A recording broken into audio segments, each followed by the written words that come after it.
हमारे समाज में कई जातियां पाई जाती, जिनमें से कुछ जातियां ऊंची तो कुछ जातियां नीची कहलाती। परंतु क्यों, यह सवाल हर एक हिंदू के मन में चुभता रहता है। खासकर देश आजाद हो जाने के बाद यह सवाल हिंदुओं में लगातार बिखराव पैदा कर रहा है। साथ ही जातिवादी राजनीति के कारण हिंदू समाज और ज्यादा खंड खंड हो गया है। सभी जातियों में चमार जाति का नाम सबसे ज्यादा सुनने में आता है। इसका कारण यह है कि इस जाति को नीच और अछूत की संज्ञा हमारे ही समाज ने दे दी। हिंदू धर्म ग्रंथों के अनुसार सभी मनुष्य ब्रह्मा जी ने उत्पन्न किए, इसलिए सभी बराबर हैं। किसी भी धर्म ग्रंथ में जाति का उल्लेख भी नहीं। फिर आखिर क्यों और कब से जातियों का विभाजन हुआ? चमार जाति को नीच और अछूत किसने घोषित किया? आखिर क्या है चमार जाति का इतिहास, जानेंगे आज के वीडियो में। तो दोस्तों, अगर आप एक हिंदू हैं तो आपका यह फर्ज बनता है कि आप इसके असली इतिहास को जान सकें। इसलिए आपसे निवेदन है कि यह वीडियो अंत तक अवश्य देखें। सबसे पहले प्रश्न की अगर बात करें कि कुछ जातियां ऊंची और नीची क्यों कहलाती हैं, तो इसका एक वाक्य में सीधा सा उत्तर है कि प्राचीन काल में जातियां थी ही नहीं, फिर ऊंच और नीच का तो प्रश्न ही नहीं उठता। अब बात करते हैं दूसरे प्रश्न की, आखिर क्यों और कब से जातियों का विभाजन हुआ।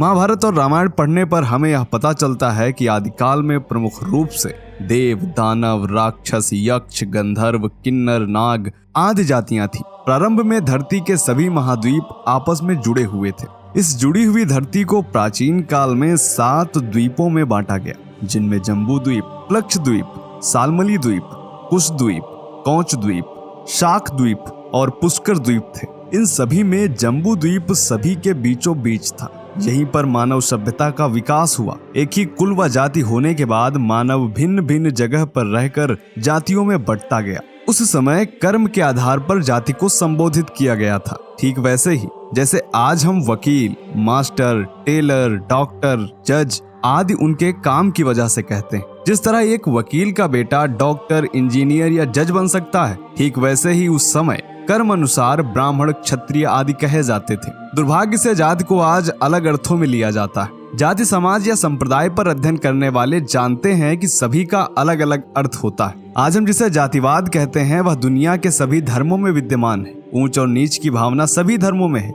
आप लोग स्वयं समझदार हैं। यहाँ पर मैं यह बताना जरूरी नहीं समझता कि गैर हिंदू धर्मों में कौन सा समाज खुद को ऊंचा मानता है। व्यवस्था की आड़ में सनातन धर्म को तोड़ने का कुचक्र बढ़ा है। सैकड़ों वर्ष की गुलामी के काल में जातिवाद इतना नहीं था जितना कि आजादी के बाद इन 70 सालों में देखने को मिला है। शुरुआत में हम सुर असुर में बटे, फिर वैष्णव और शैव में, उसके बाद ब्राह्मण और शूद्र में बदलकर धर्म का सत्यानाश कर लिया। इस दौरान लोगों ने अपने वंश चलाए, वंश समाज में बदल गए। वास्तव में इन सभी का धर्म से कोई लेना देना नहीं। तो मित्रों, अब बात करते हैं तीसरे प्रश्न की कि आखिर चमार जाति को नीच और अछूत किसने घोषित किया।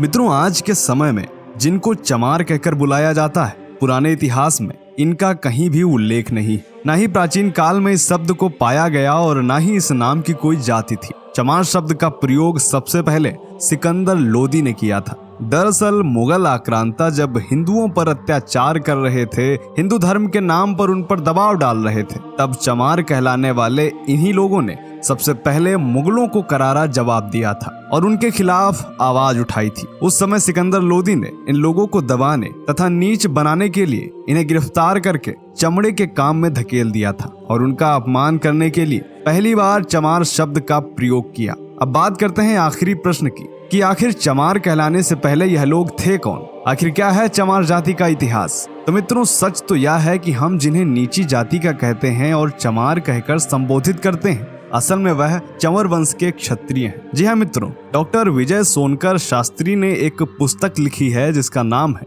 हिंदू चर्मकार जाति। इस पुस्तक में उन्होंने चंवर वंश के विषय में विस्तार से लिखा है। यही नहीं, महाभारत के अनुशासन पर्व में भी इस वंश का उल्लेख मिलता है। भारत पर जब तुर्कों का शासन था, उस समय भी भारत के पश्चिमी भाग पर चंवर वंश का शासन था। उस समय पश्चिमी भारत पर राजा चंवर सेन का शासन था। डॉक्टर विजय सोनकर शास्त्री के अनुसार राणा सांगा व उनकी पत्नी झाली रानी ने चंवर वंश से संबंध रखने वाले संत रविदास जी को अपना गुरु मानकर उनको मेवाड़ के राजगुरु की उपाधि दी थी और उनसे चित्तौड़ किले में रहने की प्रार्थना की थी। डॉक्टर शास्त्री ने अपनी किताब में यह लिखा है कि विदेशी मुगल आक्रमणकारियों के आने से पहले भारत में मुस्लिम, सिख व दलित नहीं थे। जिन्हें आज हम दलित कहते हैं, वे सब आंतरिक लड़ाई के कारण धीरे धीरे क्षत्रिय समुदाय से अलग होते गए और इनकी गिनती धीरे धीरे निम्न और शूद्र जाति में की जाने लगी। मित्रों, संत रविदास चित्तौड़ किले में कई महीने रहे थे।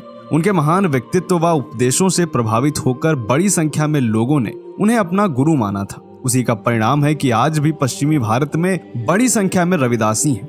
यही नहीं, राजस्थान में आज भी चमार जाति का बर्ताव राजपूतों जैसा ही है। उनकी औरतें लंबा घूंघट रखती हैं, आदमी ज्यादातर बड़ी मूछें और पगड़ी रखते हैं। मित्रों, आज भारत में 23 करोड़ के आसपास मुस्लिम हैं और लगभग 35 करोड़ के आसपास अनुसूचित जातियों के लोग हैं। जरा सोचिए, इन लोगों ने यदि मुगल अत्याचारों के आगे हार मान ली होती और मुसलमान बन गए होते तो आज भारत में मुस्लिम जनसंख्या 50 करोड़ के पार होती। आज समय की मांग है कि हम एक बार फिर से भेदभाव भुलाकर सभी सनातन धर्मियों को एकजुट करें। और यदि हम ईद की सेवई खा सकते हैं तो दलित के घर का पानी क्यों नहीं पी सकते? विचार अवश्य करिएगा। यह जानकारी आपको महत्वपूर्ण लगी हो तो अपने दोस्तों के साथ भी शेयर करें। मिलते हैं आपसे अगले वीडियो में, तब तक के लिए जय हिंद, जय भारत, वंदे मातरम।